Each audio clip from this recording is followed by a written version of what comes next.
Hello students, आज के video में मैं आपको एक्सप्लेन करूंगा दैट इज क्लास 11 मैथ्स का chapter 3 that is trigonometry function का एग्जांपल क्वेश्चन। इसके पिछले वीडियो में मैंने आप लोगों को दैट इज चैप्टर 3 का एग्जांपल 1 और 2 और इस चैप्टर का इंट्रोडक्शन पार्ट मैंने आप लोग को डिटेल में एक्सप्लेन कर दिया। ठीक है, तो अगर आपको दैट इज एग्जांपल 1 और 2 और इंट्रोडक्शन पार्ट अच्छे से सीखना है इस चैप्टर का, तो आप लोग उसको मेरे यूट्यूब चैनल में जाके उसको देख सकते हो। ठीक है, मैंने इस चैप्टर का प्लेलिस्ट बना के यूट्यूब में दैट इज अपलोड कर दिया है। ठीक है, तो स्टार्ट करता है आज का क्लास। यहाँ पे हम लोग को एग्जांपल 3 में दिया गया है that is find the radius of the circle in which the central angle of 60 degree intercept an arc of length 37.4 centimetre. यहाँ पे हम लोग को क्या फाइंड करना है, दैट इज रेडियस फाइंड करना है सर्कल का, जहां पे जो सेंट्रल एंगल जो दिया आपको कितना दिया, दैट इज 60 डिग्री। ठीक है, और आर्क जो क्रिएट कर रहा है वो कितना लेंथ का है, दैट इज 37.4 सेंटीमीटर। तो मैं आपको डायग्रामेटिकली समझा रहा हूं उसको। सपोज ये आपके पास सर्कल हो गया, तो यहाँ पे आपको रेडियस फाइंड करना है। ये सपोज आपको ये रेडियस फाइंड करना है। ठीक है, ये आपको रेडियस निकालना है जिस जहां पे यहाँ पे जो सेंटर पे जो एंगल बन रहा है, सपोज ये सेंटर पे एंगल बन रहा है, तो ये जो सेंटर पे एंगल बन रहा है वो कितना बन रहा है, दैट इज 60 डिग्री। ठीक है, और यहाँ पे जो ये आपको आर्क दिखाई दे रहा है ये वाला, इसका जो लेंथ दिया है यहां से लेके इतना तक, ये लेंथ ऑफ आर्क जो दिया है वो कितना दिया, that is L equal to that is 37.4 centimetre. 37.4 centimetre ये आपको आर्क ऑफ लेंथ दिया है। ठीक है, तो आप लोग इसको कैसे फाइंड करोगे रेडियस, मैं आपको दिखाता हूं। ठीक है, तो सबसे पहले आपको को यहाँ पे हम लोग को गिवन क्या दिया है, हम लोग को गिवन ये दिया है दैट इज जो central angle, that is central angle theta जो है वो कितना दिया है, 60 डिग्री। ठीक है, तो ये जो 60 डिग्री दिया है ये आपको डिग्री के फॉर्म में दिया है। ठीक है, तो सबसे पहले आपको क्या करना पड़ेगा, इसको रेडियन के फॉर्म में कन्वर्ट करना पड़ेगा। ठीक है, तो हम लोग जानते हैं formula that is radian. Radian equal to क्या होता है, pi by 180 degree into degree measure, जो भी डिग्री मेजर देगा। ठीक है, तो यहाँ पे क्या करेंगे, पाई बाई 180 सेम रहेगा इंटू डिग्री कितना दिया है, दैट इज 60 डिग्री।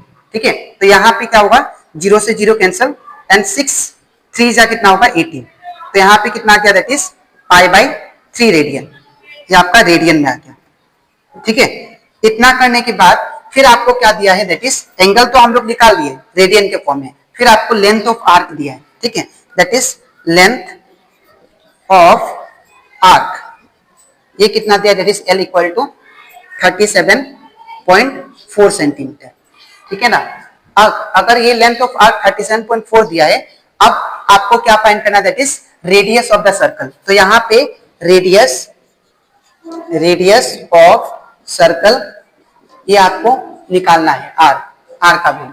ठीक है, तो यहाँ पे जो रिलेशन लगाएंगे मैंने आपको इंट्रोडक्शन पार्ट में समझाया था, that is theta equal to arc by radius, वो वाला फॉर्मूला हम लोग यहाँ पे यूज करेंगे। ठीक है, तो यहाँ पे इसके बाद मैं यहाँ पे करता हूँ, we know that that is theta equal to क्या होता था, आर्क बाई रेडियस। तो यहाँ पे हम लोग को क्या फाइंड करना है, रेडियस। तो थीटा को मैं इस साइड भेजता हूँ तो रेडियस इस साइड आ जाएगा। ठीक है, तो रेडियस इक्वल टू क्या होगा, रेडियस इक्वल टू ये जो थीटा है ये क्या है, दैट इज इस साइड जाने से क्या होगा, डिवाइड में आ जाएगा। ठीक है, तो यहाँ पे क्या होगा, आर्क बाई थीटा। और वी कैन से यहाँ पे जो रेडियस है, रेडियस का हम लोग रेडियस किससे डिनोट किए हैं, दैट इज स्मॉल आर से। तो यहाँ पे आर इक्वल टू कितना आ जाएगा, आर का फॉर्मूला क्या होता है, आर का यहाँ पे जो लेंथ दिया है वो आपको क्या दिया, देखिए दैट इज हम लोग सिंबल क्या यूज किए, एल। तो यहाँ पे क्या होगा, लेंथ ऑफ आर्क एल, और यहाँ पे थीटा का थीटा ही रहेगा। ठीक है, तो यहाँ पे आर इक्वल टू क्या होगा, लेंथ ऑफ आर्क कितना दिया, दैट इज 37.4, तो 37.4। इसके बाद यहाँ पे हम लोग क्या करेंगे, यहाँ पे थीटा का वैल्यू यूज करते हैं। थीटा का वैल्यू ये आपको यूज नहीं करना है, जो रेडियन के फॉर्मेट में है वो आपको यूज करना है। ठीक है, तो दैट इज थीटा का वैल्यू कितना है यहाँ पे, पाई बाई 3, तो ये हम लोग थीटा की जगह पे पाई बाई 3 लिख देते हैं। ठीक है, तो यहाँ पे आर इक्वल टू ये जो 3 डिनोमिनेटर में है ये ऊपर जाएगा तो क्या होगा, मल्टीप्लाई हो जाएगा। ठीक है, तो ये कितना हो जाएगा, 37.4 इंटू 3 बाई नीचे कितना, पाई। और we can say R equal to, अब यहाँ पे इसको मल्टीप्लाई कर लेते हैं, तो 4 3 12 का 2 1 हैंड, 2 हैंड 11। तो यहाँ पे एक पीछे से एक डिजिट के बाद पॉइंट है, तो यहाँ पे पॉइंट होगा, ठीक है। और नीचे कितना है पाई, ठीक है।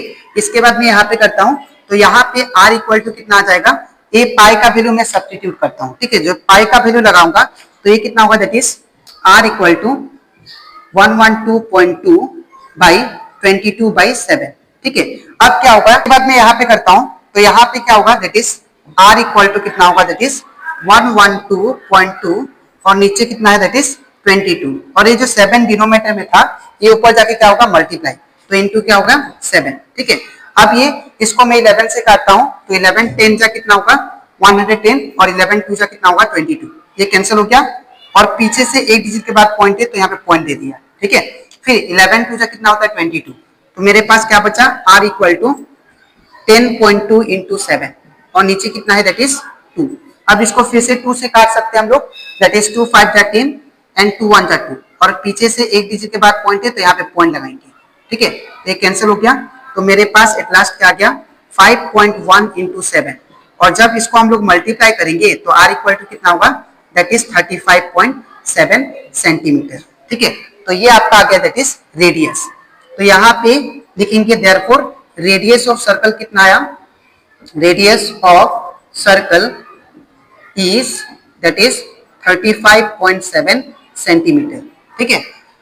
तो आई होप आपको ये भी क्वेश्चन अच्छे से क्लियर हो गया होगा, ठीक है। तो आपको लिखना कैसे मैं बता देता हूँ। सबसे पहले आपको क्या करना है, सबसे पहले ये पार्ट लिखना है और इसके नीचे आपको ये लिखना है और इसके नीचे आपको ये लिखना है, ठीक है। तो अब इसके नेक्स्ट वीडियो में मैं आपको एक्सप्लेन करूंगा, दैट इज एग्जांपल 4, ठीक है, चैप्टर 3 का। तो आज को इतना ही, मिलते हैं नेक्स्ट वीडियो में।